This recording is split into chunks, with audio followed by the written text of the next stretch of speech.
Shalom, selamat malam saudaraku yang kekasih. Kita bertemu kembali di dalam kebaktian Praise and Worship pada hari ini. Sungguh kita bersyukur kepada Tuhan. Kalau pada saat ini kita masih diberi kesehatan oleh Tuhan. Kita boleh beribadah, kita boleh datang kepada Tuhan. Kita boleh memuliakan nama Tuhan. Ini adalah anugerah yang terindah yang boleh kita rasakan. Terima kasih Tuhan, terima kasih. Kami rindu akan Engkau Yesus. Kami rindu akan kediaman-Mu Yesus. Di tempat kudus-Mu Tuhan, kami menghampiri Engkau. Terima kasih Bapa, terima kasih. Sungguh Engkau Yesus, Allah kami yang luar biasa. Terpujilah nama-Mu Tuhan. Terpujilah nama-Mu Yesus. Terima kasih Tuhan. Haleluya, haleluya. Haleluya Yesus.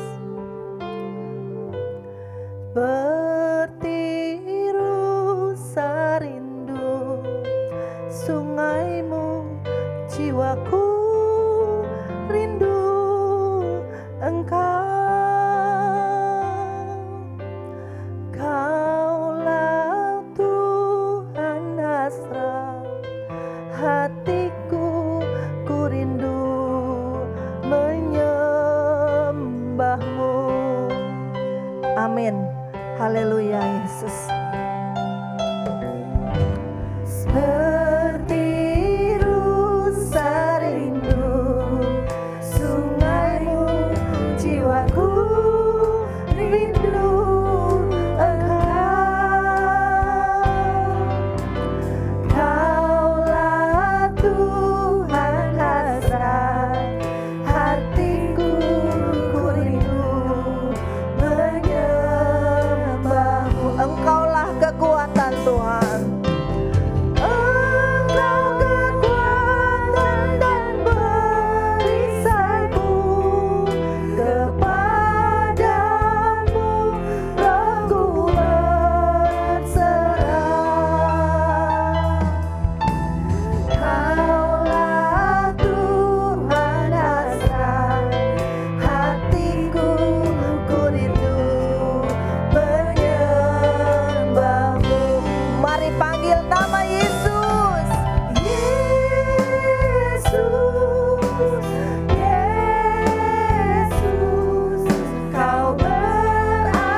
seperti rusa merindukan Engkau Tuhan. Seperti rusa rindu sungai-Mu, jiwaku rindu Engkau. Kaulah Tuhan hasrat hatiku, ku rindu Engkaulah kekuatan kami.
Terima kasih Tuhan.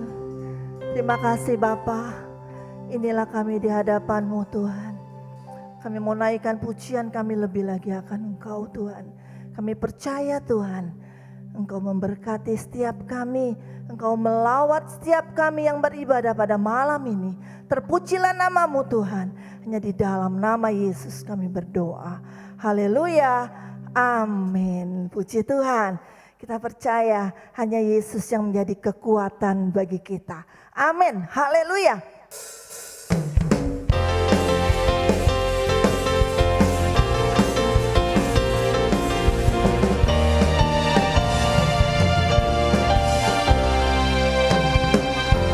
Tuhanlah kekuatan dan mazmurku, Dia gunung batu dan keselamatanku. Amin. Hanya padamu hatiku percaya, Kaulah menara dan kota perlindungan. Ku mau selalu bersyukur, sebab cintamu padaku takkan pernah berubah. Hatiku percaya, walau bumi bergoncang, gunung-gunung beranjak, namun kasih setiamu tak pergi dariku. Amin. Haleluya. Terpujilah nama Tuhan. Tuhan kekuatan dan mazmur kita. Amin. Tuhanlah kekuatan dan mazmurku, Dia gunung batu dan keselamatanku. Hanya padamu hatiku percaya, Engkaulah menara Tuhan. Amin. Kota perlindungan. Haleluya. Kami mau bersyukur. Ku mau selalu bersyukur, sebab cintamu padaku takkan pernah berubah. Hatiku percaya, walau bumi bergoncang, gunung-gunung beranjak, namun kasih setiamu tak pergi dariku. Ku mau selalu bersyukur, sebab cintamu padaku takkan pernah berubah. Hatiku percaya, walau bumi bergoncang, gunung-gunung beranjak, namun kasih setiamu tak pergi dariku. Kasih setiamu tak pergi dariku. Kasih setiamu tak pergi dariku. Haleluya. Yesus kita luar biasa. Amin. Haleluya. Haleluya.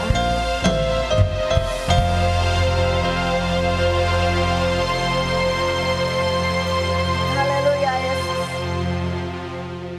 Terpujilah nama-Mu Tuhan. Terpujilah nama-Mu Tuhan. Sungguh Tuhan, Engkau Bapa yang setia.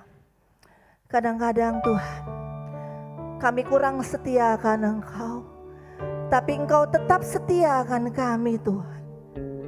Oleh karena itu Tuhan, pada malam hari ini kami mau serahkan Tuhan tubuh jiwa roh kami ke dalam tangan-Mu. Kami perlu firman-Mu saat ini Tuhan. Firman-Mu yang menjadikan kekuatan di dalam kehidupan kami. Haleluya. Haleluya.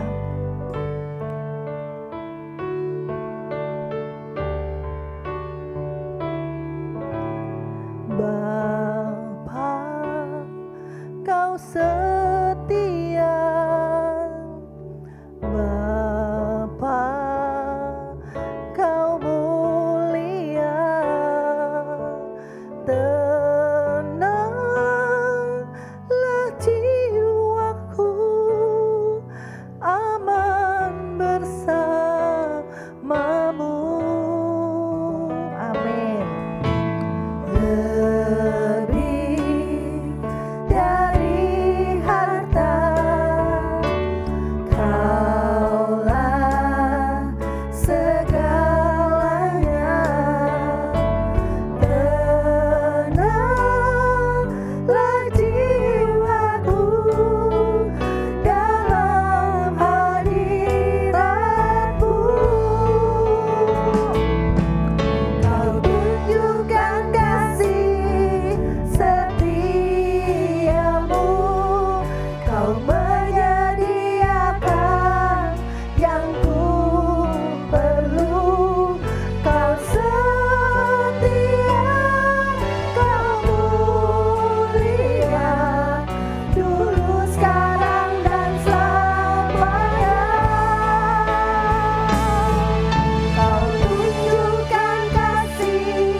harta Tuhan. Amin Yesus. Dari harta. Amin Tuhan. Kaulah segalanya bagi kami Bapa. Segalanya. Terima kasih Tuhan. Jiwaku dalam hadirat. Kau tunjukkan kasih setiamu. Kau tunjukkan kasih setiamu. Kau menyediakan yang ku perlu. Kau setia, kau mulia, dulu sekarang dan selamanya. Amin. Kau tunjukkan kasih setiamu. Kau menyediakan yang ku perlu. Kau setia, kau mulia, Bapa kau setia. Kau setia Tuhan. Kau setia, kau Kau setia. Kau setia, Kau setia Tuhan. Kau setia, kau mulia.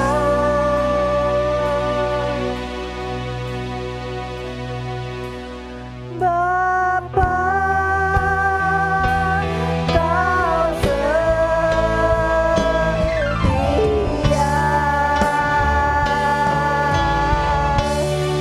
haleluya. Saya persilakan hambanya yang akan memberitakan firman Tuhan. Shalom Bapak Ibu, saudara-saudara yang saya kasih di dalam Tuhan Yesus Kristus. Pertama-tama saya ucapkan selamat tahun baru, yaitu tahun 2021. Kita telah menjalani sepanjang tahun 2020 dengan banyak pergumulan karena pandemi global, tetapi puji Tuhan kita bisa melewatinya, dan kini dengan anugerah Tuhan kita sudah berada di tahun yang baru. Dan sekarang ini adalah ibadah untuk Kamis yang pertama, tanggal 7 Januari 2021. Itu sebabnya sebelum kita mendengar firman, mari kita satu di dalam doa.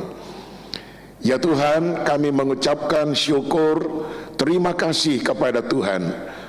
Akhirnya dengan anugerah dan bimbingan-Mu, kami boleh melewati tahun 2020 dengan kekuatan yang dari Tuhan. Itu sebabnya sebelum kami lebih jauh memasuki tahun baru ini, kami mau beribadah kepada Tuhan sebagai start yang pertama, supaya benar-benar kami dapat menjadi anak-anak Tuhan yang memperkenankan nama-Mu di sepanjang tahun 2021 ini. Marilah Tuhan berfirman, berpesan kepada kami, memberikan nasihat kepada kami. Kami siap menerima firman dalam nama Tuhan Yesus Kristus. Amin. Nah, saudaraku, tema daripada khotbah Kamis pertama di tahun 2021 ini merupakan satu pertanyaan, yaitu begini: sesudah Natal lalu apa? Nah, ini pertanyaan yang harus kita renungkan baik-baik. Sesudah Natal lalu apa?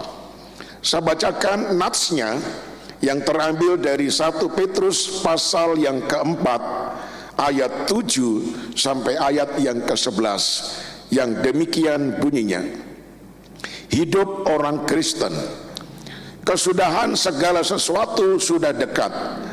Karena itu kuasailah dirimu dan jadilah tenang, supaya kamu dapat berdoa.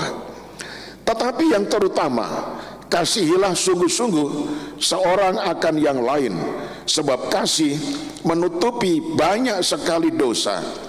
Berilah tumpangan seorang akan yang lain dengan tidak bersungut-sungut. Layanilah seorang akan yang lain sesuai dengan karunia yang telah diperoleh tiap-tiap orang sebagai pengurus yang baik dari kasih karunia Allah. Jika ada orang yang berbicara, baiklah ia berbicara sebagai orang yang menyampaikan firman Allah. Jika ada orang yang melayani, baiklah ia melakukannya dengan kekuatan yang dianugerahkan Allah, supaya Allah dimuliakan dalam segala sesuatu karena Yesus Kristus.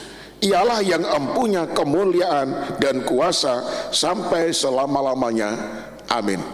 Nah, saudaraku yang kekasih, perayaan dan ibadah Natal baik secara online dan tatap muka sudah usai, sudah kita lewati, saudara-saudara.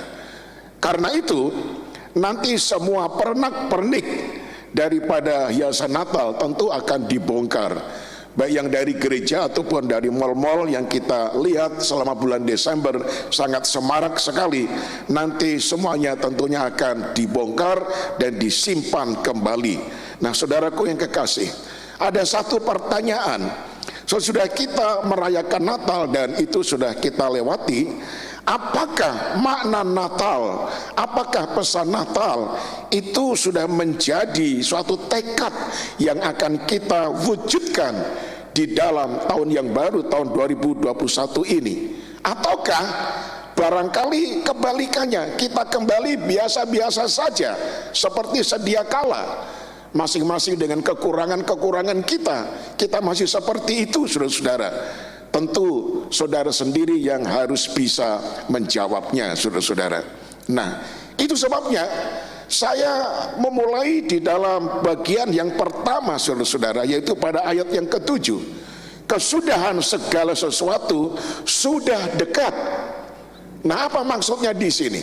Kesudahan segala sesuatu sudah dekat ini maksudnya adalah akhir daripada sejarah dunia, bumi dan segala isinya ini sudah begitu dekat sekali.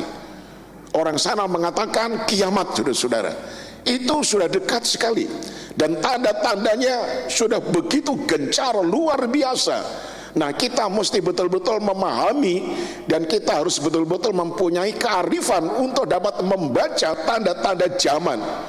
Pandemi global yang belum pernah terjadi dalam sejarah manusia tetapi terjadi, itu melanda negara-negara di seluruh dunia. 190 negara ya terpapar dengan virus corona. Nah, itu sebabnya, saudaraku, apakah tahun 2021 ini corona akan kemudian lenyap dari muka bumi? Nah, doa kita seperti itu, tetapi kenyataannya corona malah semakin hebat, saudara-saudara. Itu sebabnya apabila kesudahan segala sesuatu sudah dekat, apa perintah Tuhan? Pada ayat ke-7 selanjutnya dikatakan, karena itu kuasailah dirimu dan jadilah tenang supaya kamu dapat berdoa. Nah, saudaraku yang kekasih, saya begitu tertarik dengan kalimat ini. Karena itu kuasailah dirimu dan jadilah tenang. Apa sebabnya kita harus menguasai diri dan supaya kita ini bisa tenang? Supaya kamu dapat berdoa. Nah, ini dalam terjemahan NIV, saudara-saudara, dikatakan begini, therefore be clear minded and self controlled so that you can pray. Jadi maksudnya kita harus dapat menguasai diri kita sendiri sehingga akhirnya kita mengalami ketenangan, sehingga akhirnya kita bisa berdoa dengan sebaik-baiknya. Nah, saudaraku yang kekasih, sebetulnya di dalam Alkitab ini ada 4 Injil, ya, Injil Matius, Markus, Lukas, dan Yohanes. Tetapi sebetulnya, saudara-saudara, ada 5 Injil. Nah, Injil yang kelima ini apa namanya, saudara-saudara? Injil yang kelima itu sebetulnya adalah kehidupan saya dan saudara sendiri setiap hari sebagai orang Kristen, sebagai orang percaya, sehingga lewat kehidupan kita ini, itu Injil dapat diberitakan. Orang bisa membaca, bisa melihat kehidupan kita yang sudah diubahkan betul-betul, yang sudah lahir baru, yang penuh dengan kasih, kita bisa melayani sesama, itu muncul sehingga merupakan Injil yang bisa terbaca oleh banyak orang, saudara-saudara. Nah, ini satu tantangan. Ataukah saudara-saudara kehidupan kita ini masih samar-samar, yang tidak menunjukkan kehidupan Kristen yang begitu jelas, yang begitu clear seperti itu? Nah, ini satu pertanyaan yang mesti saudara jawab, sebab saudaraku, sesudah Natal ini kita harus mewujudkan komitmen kita, apa yang kita doakan pada waktu kita Natal, apa yang kita doakan pada waktu kita berdoa mengakhiri tahun 2020 yang lalu. Tentu komitmen supaya kita semakin baik, semakin berkenan di hadapan Allah, dan hidup rohani kita semakin dewasa di hadapan Tuhan. Nah, saudaraku yang kekasih, di sini Tuhan ingatkan supaya kita menguasai diri kita sendiri. Nah, maksudnya apa? Orang yang bisa menguasai diri sendiri itu adalah seorang pemenang, saudara-saudara. Karena musuh yang terbesar bukan orang lain, tetapi musuh yang terbesar itu adalah diri kita sendiri. Hawa nafsu kita yang seringkali meledak-ledak, menyala-nyala, kita tidak bisa menguasai. Tetapi firman Allah mengatakan supaya kita bisa menguasai diri kita sendiri. Kemauan kita, kehendak kita, hawa nafsu kita harus kita kuasai. Dan orang yang betul-betul mempunyai Roh Kudus, hidupnya dekat dengan Tuhan, Roh Kudus akan memberikan kekuatan, kemampuan sehingga bisa menguasai keadaan dirinya sendiri, sehingga dirinya akan menjadi tenang. Dan kalau sudah tenang, ia bisa berdoa dengan sebaik-baiknya. Nah, saudaraku, jadi kita harus berpikir secara jernih, yaitu usaha untuk menjaga pikiran. Dan pikiran kita ini harus betul-betul dikendalikan oleh firman Allah, sehingga benar-benar kata firman Allah yang mengatakan lakukan ini, itu sungguh-sungguh kita lakukan. Tetapi kebalikannya, ini jangan sampai kita lakukan, kita juga tidak melakukan hal itu. Nah, saudaraku yang kekasih, pikiran tentang keadaan duniawi, kesenangan duniawi, ketertarikan terhadap kehidupan duniawi yang begitu sangat menarik perhatian kita dengan segala keinginan dan keindahannya, saudara-saudara, itu harus betul-betul kita pahami. Jangan sampai tahun 2021, tahun yang baru ini, justru hidup kita semakin keduniawian, terikat dengan keindahan dunia, dengan perkara-perkara dunia, sehingga akhirnya perkara rohani itu kita nomor duakan. Tidak boleh seperti itu. Nah, saudaraku, demikian juga di dalam bidang pekerjaan, di dalam bidang bisnis, saudara. Bagaimana tahun 2021 ini? Memang tahun yang lalu, tahun 2020, banyak orang yang mengalami bisnisnya begitu anjlok. Dan bagaimana tahun 2021 ini? Nah, saya berdoa supaya saudara diberkati oleh Tuhan. Usahamu akan muncul kembali, akan bangkit kembali, akan hidup kembali. Tetapi tolong ingat bahwa bisnis ini, saudara-saudara, itu merupakan suatu fasilitas yang harus kita lakukan untuk menunjang kehidupan kita yang hanya sementara di bumi ini, yang tidak lama. Itu sebabnya jangan nomor satukan bisnis sehingga pikiran, perhatian, waktu kita, kekuatan kita hanya kita habiskan untuk perkara-perkara mencari uang di dalam dunia bisnis, saudara-saudara. Tetap nomor satukan apa yang Tuhan katakan, carilah lebih dulu kerajaan Allah dan kebenarannya, sehingga semuanya itu akan ditambahkan kepadamu. Nah, saudaraku, kita harus mau berbuat seperti ini memasuki tahun yang baru, tahun 2021.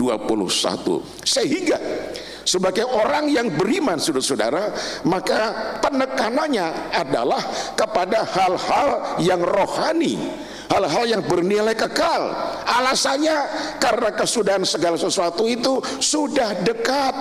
Nah, saudaraku, mari kita bandingkan dengan ayat yang terambil dari Lukas pasal yang ke-21, saudara-saudara, ya. Lukas pasal yang ke-21.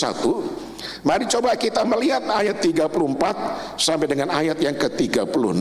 Dikatakan demikian: jagalah dirimu supaya hatimu jangan syarat oleh pesta pora dan kemabukan serta kepentingan-kepentingan duniawi, dan supaya hari Tuhan jangan dengan tiba-tiba jatuh ke atas dirimu seperti suatu jerat, sebab ia akan menimpa semua penduduk bumi ini. Berjaga-jagalah senantiasa sambil berdoa, supaya kamu beroleh kekuatan untuk luput dari semua yang akan terjadi itu, dan supaya kamu tahan berdiri di hadapan Anak Manusia.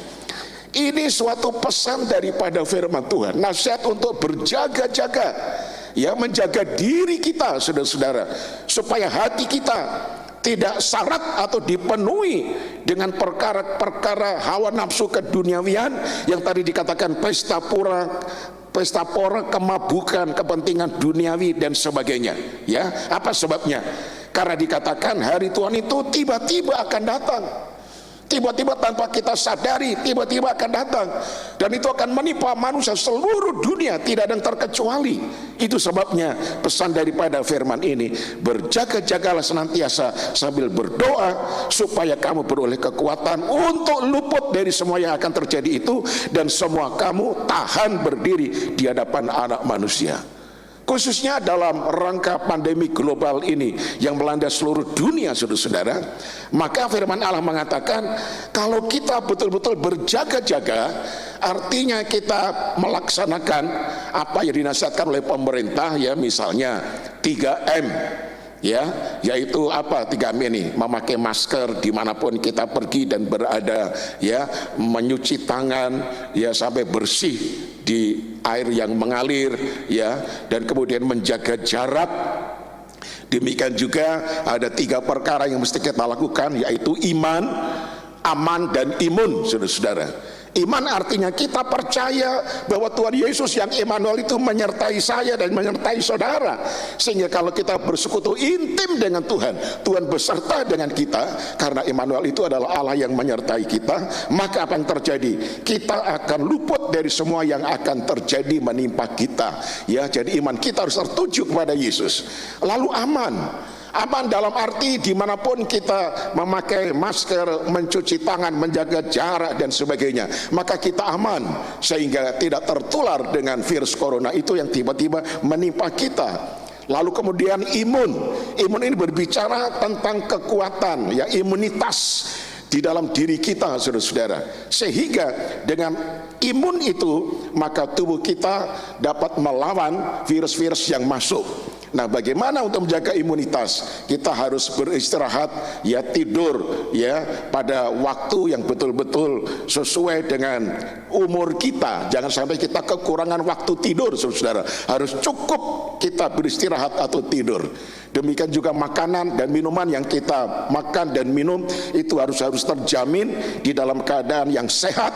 Dengan demikian ada imunitas, kekebalan di dalam tubuh kita terhadap serangan sakit penyakit. Nah, kalau itu kita pelihara, itu berarti kita menjaga diri kita, sehingga pada akhirnya kita tidak akan terkena jerat hal-hal yang terjadi yang dapat merugikan kehidupan manusia pada umumnya. Nah, saudara-saudara, itu yang pertama. Ya, jadi apa yang kita lakukan sesudah Natal? Yang pertama, kita harus menguasai diri dan menjadi tenang, ya.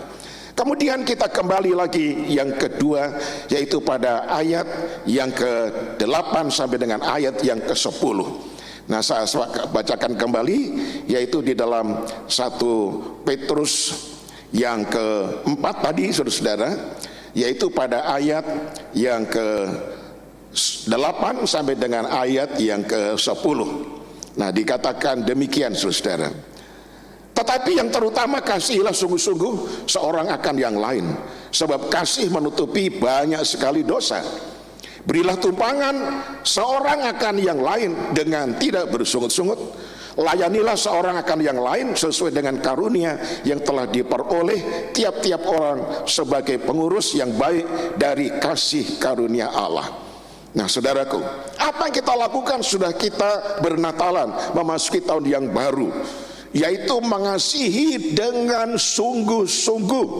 Nah, saudaraku, di dalam Alkitab ada banyak sekali perintah-perintah, ada banyak sekali hal yang harus kita lakukan. Tetapi kalau kita peras akan keluar 2 tetes saja. Tetes yang pertama, itulah perintah yang pertama dan yang terutama. Kasihilah Tuhan Allahmu dengan segenap hatimu, dengan segenap jiwamu, dan dengan segenap akal budimu. Nah, ini hukum yang pertama dan yang terutama mesti kita lakukan, mengasihi Tuhan dengan sungguh-sungguh di hadapan Tuhan. Dan ini harus terbukti di dalam wujud kehidupan bagaimana kita beribadah kepada Tuhan. Nah, selama tahun 2020 saudara-saudara, mulai bulan Maret sampai dengan Desember, gereja-gereja tutup ya, mengadakan ibadah hanya secara online ya, ataupun secara streaming saudara-saudara. Banyak yang tinggal di rumah ya, beribadah di rumah dan mengikuti ibadah bersama dengan keluarga di rumah, tidak usah pergi ke gereja. Kecuali sesudah gereja mulai buka saudara-saudara, karena diperkenankan oleh pemerintah, walaupun dibatasi 50% dan harus mendaftar lebih dulu dan memakai masker ya, melaksanakan protokol kesehatan dengan sangat disiplin. Nah, baru boleh datang ke kebaktian tatap muka atau kebaktian onsite di dalam gereja. Itu yang kita lakukan pada tahun 2020. Tetapi yang saya pikir adalah begini, karena kita banyak stay home ya, beribadah di rumah pada tahun 2020, lalu apakah ini akhirnya menjadi kebiasaan kita ya, nggak usah datang ke gereja buat apa, karena bisa kebaktian di rumah bersama dengan keluarga. Kan ada kebaktian online ataupun kebaktian streaming.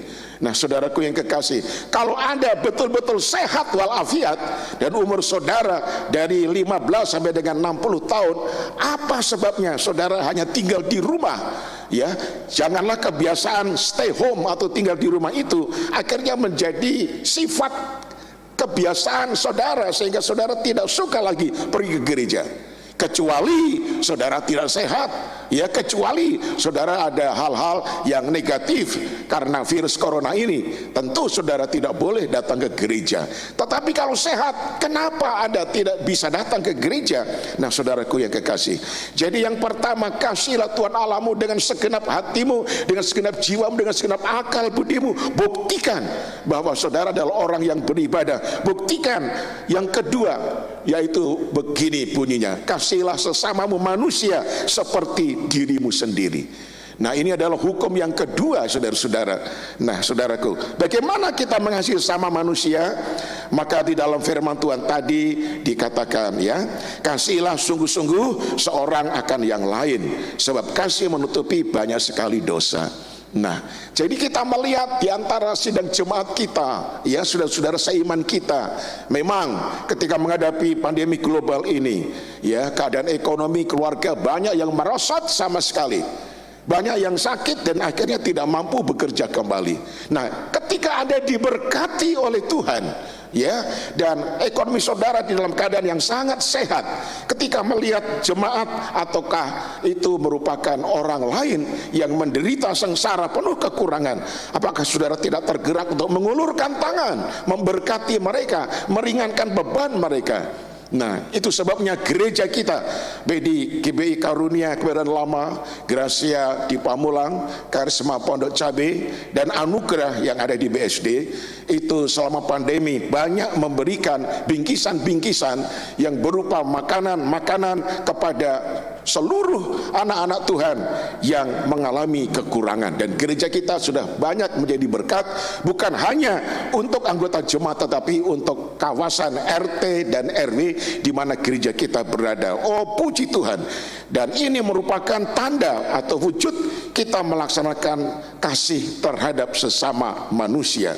Nah, kemudian di dalam ayat 10 dikatakan, layanilah seorang akan yang lain sesuai dengan karunia yang telah diperoleh tiap-tiap orang sebagai pengurus yang baik dari kasih karunia Allah.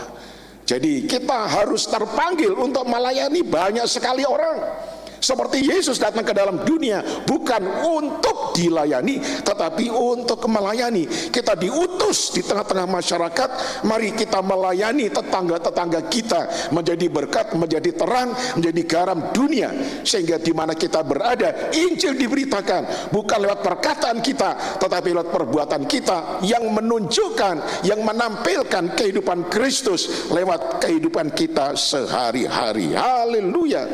Lalu kemudian saudara-saudara, dikatakan bahwa kita ini harus sebagai seorang pengurus yang baik dari kasih karunia Allah, ya. Walaupun saudara sebagai anggota jemaat biasa, ya, tidak terdaftar sebagai pengurus gereja secara resmi, secara struktural, tetapi Tuhan memanggil saudara, ya, sebagai pengurus yang baik dari kasih karunia Allah. Artinya apa? Urusilah pekerjaan Tuhan, urusilah soal-soal ekonomi orang-orang yang berkekurangan. Kita ada dana, yaitu diakonia, ada dana kas sosial. Nah, kalau saudara mengulurkan tangan mengisi dana itu, berarti saudara telah menjadi pengurus yang baik dari kasih karunia Allah. Karena firman Allah mengatakan terlebih berkat memberi daripada menerima, sebab kalau kita memberi, kita akan diberi oleh Tuhan. Oh, haleluya. Nah, saya bacakan di dalam perjanjian lama, yaitu di dalam kitab Amsal. Amsal pasal yang ke-11, saudaraku, yaitu ayat 24 dan ayat yang ke-25 yang berbunyi demikian. Ada yang menyebar harta tetapi bertambah kaya, ada yang menghemat secara luar biasa namun selalu berkekurangan. Siapa banyak memberi berkat, diberi kelimpahan. Siapa memberi minum, ia sendiri akan diberi minum. Ini firman Tuhan sepertinya aneh, ya. Apa bisa terjadi? Ini adalah firman Allah. Yang namanya firman Allah itu tetap pasti akan terjadi, ya. Ada yang menyebar harta tetapi malah bertambah kaya. Jadi kalau saudara banyak memberi, mengeluarkan tangan kepada orang lain yang lebih miskin daripada saudara, ini janji firman Allah akan terjadi. Saudara akan diberkati sehingga saudara akan bertambah kaya. Tetapi kebalikannya, kalau saudara menghemat secara luar biasa namun selalu kekurangan, orang yang menghemat itu adalah orang yang pelit, saudara-saudara. Artinya apa? Dia menghemat bukan untuk kesejahteraan diri dan orang lain, tetapi menghemat supaya dia sendiri mempunyai suatu prinsip supaya aku tidak kekurangan. Hemat-hemat ajalah. Ngapain beri-beri kepada orang lain? Kenapa mesti melihat kekurangan orang lain? Nah, saya aja harus saya perhatikan, ya. Saya penuh dengan kekurangan, harus menghemat. Nah, orang yang menghemat malah dikatakan secara luar biasa akan kekurangan. Nah, ini dia. Apa sebabnya? Karena firman Allah tadi mengatakan, siapa banyak memberi berkat, diberi kelimpahan. Siapa memberi minum, ia sendiri akan diberi minum. Tetapi barang siapa yang menghemat, malah tidak diberi apa-apa, sehingga akan kekurangan, saudara-saudara. Yang ketiga, saudara-saudara, sesudah Natal, apa yang kita perbuat? Yang ketiga adalah kita harus ambil bagian dalam tanggung jawab di dalam pelayanan secara tulus ikhlas. Ya, saya bacakan kembali, ya, 1 Petrus pasal yang keempat tadi, saudara-saudariku, yaitu pada ayat yang ke-11, ya. 1 Petrus pasal yang keempat tadi, ayat yang ke-11 itu berbunyi demikian. Jika ada orang yang berbicara, baiklah ia berbicara sebagai orang yang menyampaikan firman Allah. Jika ada orang yang melayani, baiklah ia melakukannya dengan kekuatan yang dianugerahkan Allah, supaya Allah dimuliakan dalam segala sesuatu karena Yesus Kristus. Ialah yang mempunyai kemuliaan dan kuasa sampai selama-lamanya. Amin. Nah, saudara lihat di sini. Dalam urusan seperti firman yang kita telah dengar tadi, saudara, itu ternyata banyak kendala, ya, banyak hambatan. Apa sebabnya, saudara-saudara? Ya, karena di dalam tanggung jawab pelayanan ini ternyata banyak yang saling menyalahkan, ya, saling lempar tanggung jawab. Seringkali juga terjadi percekcokan, masing-masing merasa di pihak yang benar. Nah, itu sebabnya, saudaraku, ketika kita melayani harus dengan tulus. Jangan melihat orang lain punya kekurangan lalu kemudian kita membicarakan kekurangan itu, ya, sehingga kekurangan orang lain itu menjadi viral, sehingga terjadi hal-hal yang seperti tadi saya katakan. Nah, kita harus benar-benar mengasihi sesama karena kasih itu menutupi banyak sekali dosa. Nah, saudaraku yang kekasih, jadi kita harus melayani dengan hati yang penuh kerelaan, yang tulus ikhlas. Lalu dikatakan begini, ketika kita berbicara, ngobrol begitu ya saudara-saudara dengan banyak orang, tolong dengar firman Allah ini.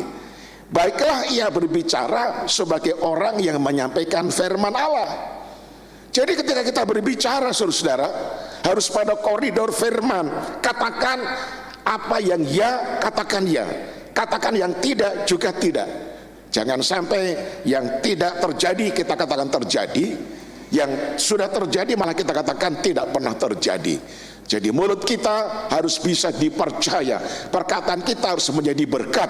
Karena itu ketika kita berbicara saudara-saudara, hendaklah kita berbicara sebagai orang yang menyampaikan firman, seperti orang yang sedang berkhotbah, seperti saya, seperti saat ini saudara-saudara. Ya, artinya kita tahu kita sedang ada di depan kekudusan Allah yang maha tahu, yang menilai, yang melihat keaslian diri kita.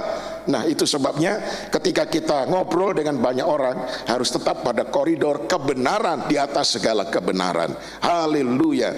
Nah saudaraku, nah setelah Natal ini saudara-saudara, maka terjadi sesuatu tepatnya di dalam kalender Kristen ya, yaitu setiap 6 Januari adalah perayaan Epifani.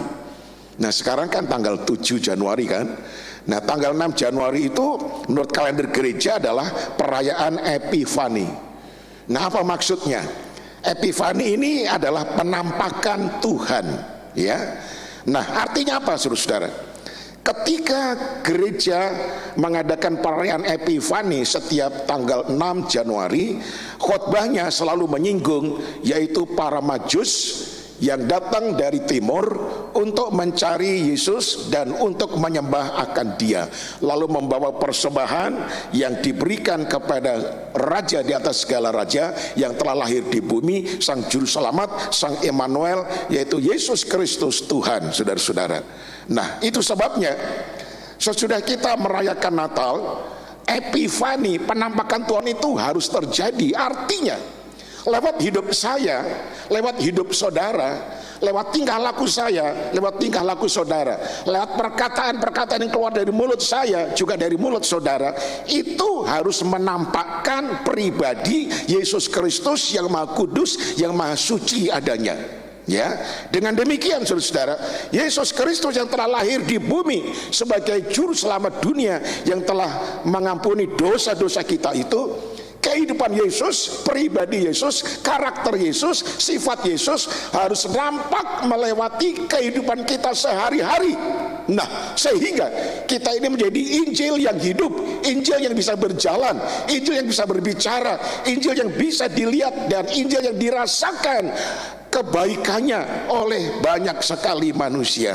Jadi tugas kita sesudah Natal adalah tampakkanlah Yesus, karakternya, pelayanannya, kasihnya, apapun yang dia perbuat lewat kehidupan kita mulai hari ini, yaitu permulaan daripada minggu pertama dari bulan Januari tahun yang baru sampai nanti akhir tahun, yaitu tanggal akhir daripada bulan Desember tahun 2021. Dan kalau kita masih diberi kesempatan untuk hidup, langsung kita juga menampakkan sampai kita dipanggil pulang oleh Tuhan.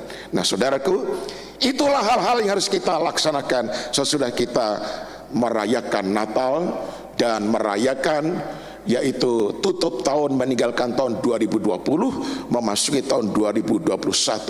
Berbahagialah saudara yang telah mendengar firman, terutama yang melakukan dalam hidup saudara. Amin. Tuhan memberkati. Saya mengajak Bapak Ibu saudara-saudara semuanya tunduk kepala, dan marilah kita satu di dalam doa.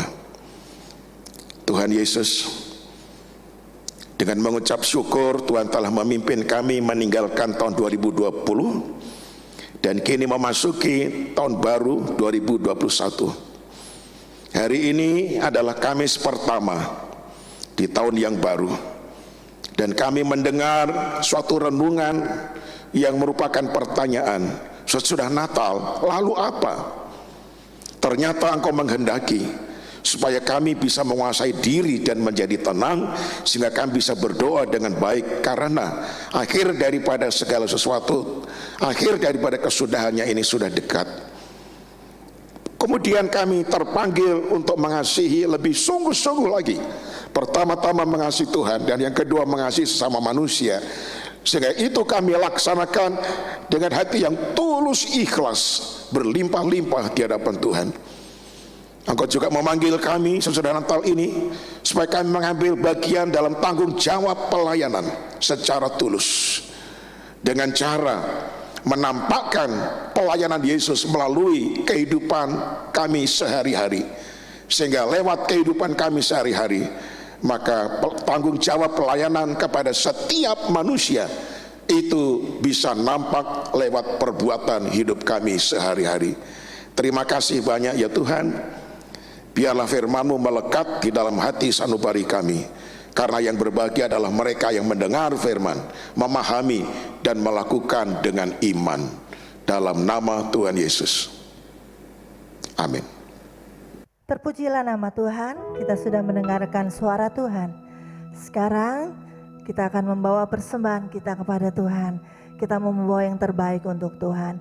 Kita bersama-sama berdoa. Haleluya. Terima kasih Tuhan Yesus yang baik. Pada malam hari ini Tuhan, kami membawa persembahan kami kepadamu. Kami percaya Tuhan, persembahan ini untuk pekerjaan-Mu. Biarlah kiranya Tuhan, kerajaan-Mu boleh dilebarkan melalui persembahan kami ini. Terpujilah nama-Mu Tuhan. Kami mau membawa dengan sukacita yang dari Tuhan. Haleluya. Amin. Puji Tuhan.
Tuhan.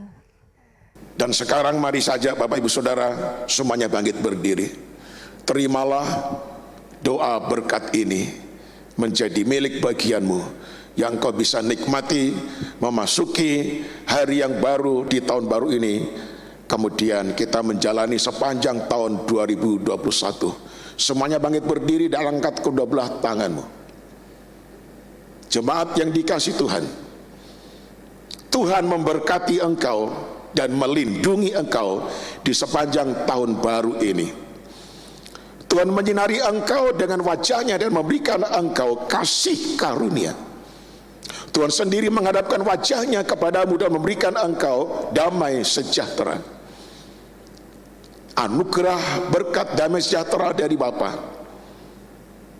di dalam kasih karunia Tuhan Yesus Kristus, Sang Immanuel, dan persekutuan yang manis dengan Roh Kudus yang senantiasa menjaga, melindungi, menyertai dan memberkati engkau menjadi milik bagianmu memasuki tahun 2021 ini, dari saat sekarang ini sampai seterusnya. Tuhan Yesus Kristus memberkati saudara. Amin. Tuhan memberkati saudara sekalian. Haleluya.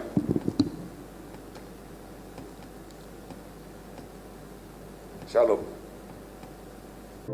Terima kasih Yesus, Yesus. Terima kasih atas anugerah-Mu.